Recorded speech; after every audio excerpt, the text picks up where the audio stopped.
Welcome. In this video, I'll show you how to create a new pipeline in Pipedrive. All right. Just go ahead and go to the left pane and click on Deals. Now, once you're in here, go ahead and go to the top right, which is right here, and click on Pipeline. Just click on it and click on New Pipeline. All right. Now in here, you can rename the pipeline name.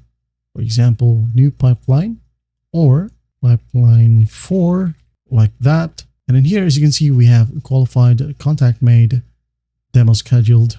This is just defaults right here. If you want to, you can go ahead and change it. For example, you can edit it as not sure. All right, as you can see here, just going to get it back to qualified. Now in here, if you want to insert a stage, go ahead and click on a plus sign. For example, it could be between contact made and demo scheduled. Click on a plus sign and a new stage right here will be added. All right. So for example, schedule demo. And once the demo is scheduled, I'm going to put that right here. If you want to move stages, just go ahead and go to the top right here in this section and just drag it.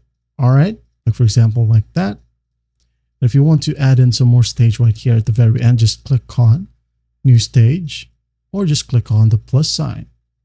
All right. That's basically how you do it. And once you're done with everything, just click on Save Changes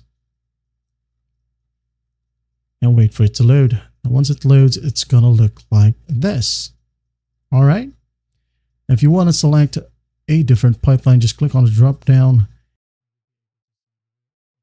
Well, I hope this video helps and I'll see you in the next one.